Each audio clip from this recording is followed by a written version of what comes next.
Hi, I'm Emily, and this is Indie Book Reviews. I apologize for not having this video out in a timely fashion. I just wasn't able to record for a few days, and then I did record. I was having an allergic reaction while I recorded, and then it deleted the video. I just still don't know how, so here we are trying to do it again. I went apple picking this morning. I feel like I'm in the fall mood, even though it's 80 degrees out. I think we are ready to finally knock this one out of the park. Today, we have a thriller for you, which is great for October, for spooky season. It is the perfect book to read leading up to Halloween. It's sort of adult Scooby-Doo in a way. There's a group of friends, there are monsters, and there's even a big unmasking reveal at the end. So today we are talking about The House Rules by Calvin Naraghi. We start off with Lonnie, who just graduated high school, and for the summer before he starts college, his estranged parents invite him to spend the summer at their house. I say estranged because they don't really talk, and it's definitely weird, and things just get weirder once he arrives. As a matter of fact, it becomes a living nightmare.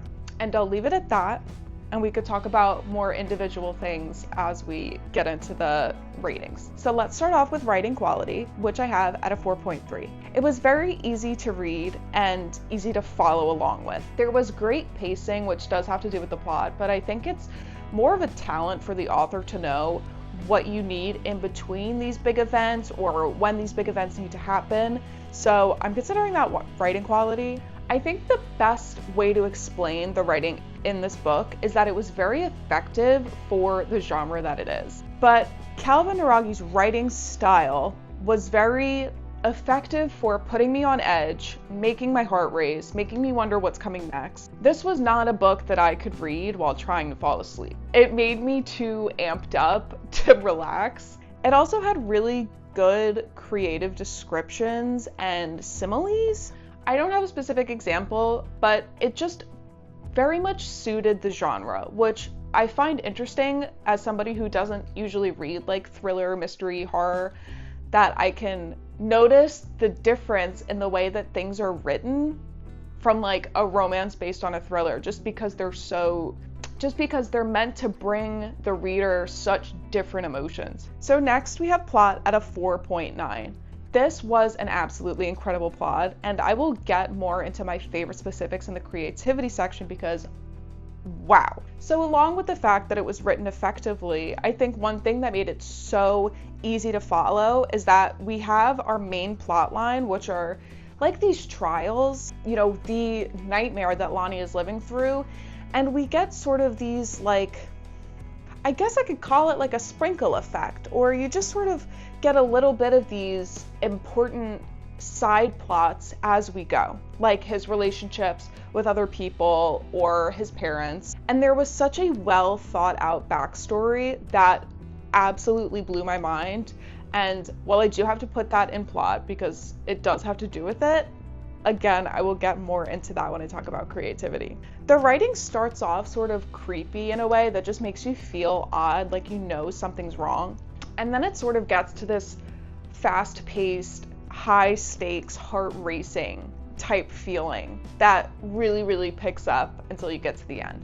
I would consider this a very plot-forward story. So while I will talk about the characters next, and they are very complex, I think the plot was just sort of what you were most looking forward to, and everything at the very end came together in a really satisfying way, where nothing is forgotten, there's nothing that's put in the story for no reason. But with that said, let's talk about the characters. I have characters at a 4.5. Lonnie is a great emotionally complex character that I definitely think makes sense for an 18-year-old. His feelings about his situation as well as his relationships with other people were very dynamic. I want to say I think the characters in this book were very dynamic in a way that it wasn't black or white, it was very gray. Their behaviors and the things that they would say or think, it wasn't purely bad or purely good. It was sort of this mix in between, and I think Lonnie's mother is a fantastic example of that, but also Lonnie's girlfriend, Hannah. But Lonnie himself goes through these waves of sadness or anger depending on the situation, and it's fun to watch how different these reactions are. And something that I noticed is the unpredictability of these characters and their reactions is probably what makes the writing so effective for a thriller, because it constantly keeps you on edge and you never feel safe enough because you don't know what's coming next. Also, honorable mention to the character Mike. He was a side character, but he was an important side character to the point where like you can't have the story without him. I really liked how he we see him in the beginning and he really mixes into their survival at the end. Now we get to talk about the part that I was most excited about, the creativity. Of course, we have it rated as a 5. I am so excited to share with you my favorite parts of this book. I think my favorite part of The House Rules were the monsters. I'm considering this non-spoiler, but if you really want it to be non-spoiler and you don't want to know what the monsters are like, then like skip this part, I guess, but I can't help myself. They are like human / mechanical / undead, like I don't know, weird genetic engineering stuff going on. Extremely unique, and the way that they're described is so perfect. There's just a perfect image in my head.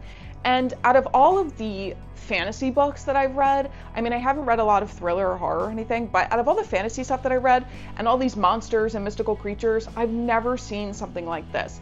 I just think that this was such a great addition to the book. And the other thing that I was super obsessed with was the backstory. As I mentioned in the plot section, it wrapped everything up so nicely because it made sense. After it's explained, it made sense why everything that happened. But I just know that the author put so much thought into this. I don't know if there was inspiration grabbed from something else, but I can't believe the precise detail that was so simply put when it's written out in the book. But I just know that there was so much thought put into it. I think it's extremely creative. It blows my mind. I want, and it's possible, I will preface by saying Calvin Naraghi has other books as well. I want to see this backstory put to use more. I want more of it because this could open up like a whole world. This is the author in me thinking this system, this hierarchy can be something huge. It could be the basis for an entire series easily. It's incredible. I feel like I'm like having an Einstein moment. I'm like, I see it now. Like I know what it could be. I don't know. I just loved it so much. I think it's really, really great. And I just give kudos to the author for coming up with this awesome stuff. And to wrap things up, we have the overall feeling. And my personal overall feeling reading this book was a 4.8. Like I said, I drove right through it. It was not a very long book, but it wasn't necessarily short either. I read it, so I consumed it super fast. It just kept me on my toes and I had to know what was happening next. It was a fantastic read for October to get me in the mood for this, like, the spooky season, I guess. It was exciting and it was fresh. It was such a great read in between all of the stuff that I'm used to. So if you want a read for October, or whenever, really, you could read this book whenever. I think this is a great thriller book for anybody that likes anything. And just because I can, I'm going to throw in my favorite quote from the book, because when I read it, I was, oh my gosh. I was like, girl. Anyway, this is from Lonnie. I might not be able to let you die, but trust me when I say you're dead to me. Ooh, now that is writing.